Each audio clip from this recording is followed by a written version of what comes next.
देखिए, जमीयत उलमा हमेशा शांति और प्यार मोहब्बत का पैगाम देती है। जमीयत उलमा ये चाहती है कि मुज़फ़्फ़रनगर ये मोहब्बत नगर था, है और रहेगा। इसके अंदर जो इसके माहौल को बिगाड़ना चाहते हैं, हम प्रशासन से जमीयत उलमा की जानिब से मांग करते हैं कि ऐसे लोगों के खिलाफ़ सख्त से सख्त कार्रवाई की जाए।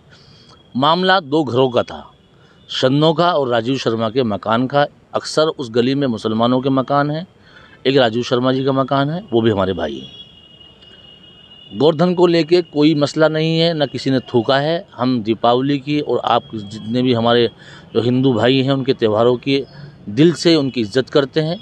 हमारे यहाँ भी दिवाली मनाने के लिए लोग आते हैं, हमारे यहाँ मिठाई के डब्बे भेजते हैं। हम ईद पे उनके लिए शीर भेजते हैं, वो लोग हमारे यहाँ शीर खाने के लिए आते हैं। आपस में ये मुज़फ़्फ़रनगर प्यार मोहब्बत से पहले से चलता हुआ आ रहा है। देखिए, जो 2 मामला हुआ है वो राजीव शर्मा के यहाँ से और कुछ असामाजिक तत्वों ने इस मामले को बिगाड़ने की कोशिश की है। राजीव शर्मा जो है इसके पास तकरीबन सैकड़ों लोगों के पैसे हैं। इन लोगों ने इसने सिर्फ दबाव बनाने की हैसियत से, दबाव बनाने के लिए उन मुसलमानों के नाम दिए हैं जो इस मामले से दूर दूर तक कोई वास्ता मतलब नहीं है। कप्तान साहब से हमने रिक्वेस्ट की है, जमीयत उलमा की जानिब से हमने ये कहा है कि कप्तान साहब, एक तो वहाँ जो दबिश दी जा रही है, बेकसूर मुसलमानों को परेशान किया जा रहा है, उसको रोका जाए फ़ौरी तौर से। कप्तान साहब ने इसका वादा किया है कि अब कोई दबिश नहीं दी जाएगी। दूसरी बात ये है कि जो कसूरवार था प्रशासन की निगाहों में शन्नो, उसको इन्होंने जेल भेज दिया है। अब किसी को कोई परेशान न किया जाए।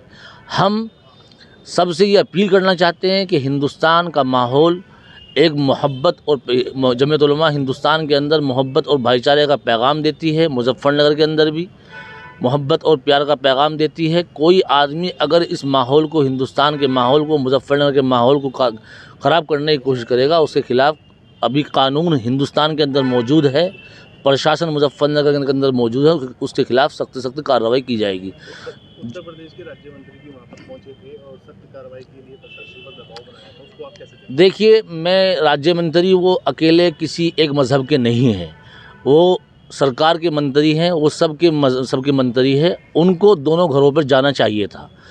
अब उनके जाने से ये हुआ कि जो असामाजिक तत्व है, उन लोगों ने ऐसे ऐसे नारे मारे हैं जिसको हम अपनी ज़बान से कह नहीं सकते हैं। ऐसे ऐसे नारे उन लोगों ने मारे हैं और जो है इसी तरीके से वो रोज़ाना गली में जाकर ऐसे ऐसे नारे मारते हैं, मुसलमानों के ऊपर खामखा दबाव बना रहे हैं। अब हम गालियाँ देते हैं मुसलमानों को, गंदी और ऐसी भाषा का इस्तेमाल करते हैं जो हम अपनी ज़बान से कह नहीं सकते हैं। हम प्रशासन से हमने सिर्फ यही मांग की है कि हम ऐसे लोगों के खिलाफ़ जो इस मुज़फ़्फ़रनगर के माहौल को दोबारा से 2013 के बाद दोबारा से फिर ख़राब करना चाहते हैं, ऐसे लोगों के खिलाफ़ सख्त से सख्त कानूनी कार्रवाई की जाए। आप मानते हैं कि मंत्री के दबाव में दबिश डाली जा रही है? नहीं, मंत्री के दबाव में, मैं तो मंत्री से हमें सिर्फ ये एतराज़ है कि वो मंत्री सबके हैं, हमारे भी हैं, उनके भी हैं। उन्हें दोनों घरों पे जाना चाहिए था। होना तो ये चाहिए था कि उन्हें दो आपस में 2 पक्ष हैं, उनमें बैठकर फैसला कराना चाहिए था वहीं बैठ के। इसलिए कि त्यौहार का मसला था और त्यौहार में कहीं कोई बात ख़राब हो जाए तो ज़िम्मेदार आदमी की ज़िम्मेदारी ये बनती है कि वो बैठ के फ़ैसला कराए।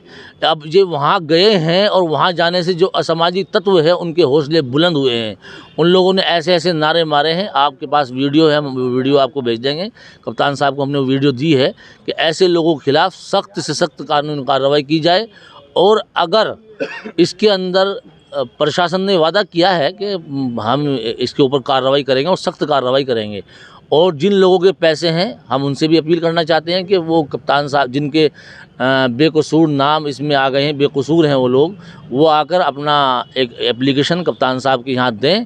और कप्तान साहब ने वादा किया कि कोई भी बेकसूर जेल नहीं जाएगा और किसी बेकसूर को परेशान नहीं किया जाएगा। अच्छा, कितना इत्तेफाक रखते हैं, उपचुनाव भी सर पर है और माहौल कहीं ना कहीं धीरे-धीरे जगह देखा जा रहा है, थोड़ी-थोड़ी स्थिति को भड़काया जा रहा है। देखिए, ये असामाजिक तत्व हैं जो ऐसे माहौल इस तरह का माहौल ख़राब करना चाहते हैं। उपचुनाव के ऊपर इससे कोई फ़र्क पड़ने वाला नहीं है, लेकिन कुछ लोग जो है राजनीतिक चमकाने के लिए, उपचुनाव में बाधा डालने के लिए या इलेक्शन के अंदर एक तबके को इकट्ठा करने के लिए ऐसी बातें करते हैं। लेकिन हम समझते हैं जहाँ उपचुनाव है उन पर कोई फ़र्क पड़ने वाला नहीं है। लेकिन जमीयत उलमा कोई सियासी तंजीम तो है नहीं, ये तो सिर्फ मजहबी तंजीम है। अब इसमें उपचुनाव में क्या हो रहा है क्या नहीं हो रहा है इस बात से हमें कोई वास्ता मतलब नहीं है। जनता जहाँ चाहेगी, जिसको चाहेगी, चाहे वो जो आवाम के दरमियान में जो रहते हैं उसको वोट देगी। अब वो तो जनता का फैसला है, जनता फैसला करेगी, उसके ऊपर जो है अमल किया जाएगा।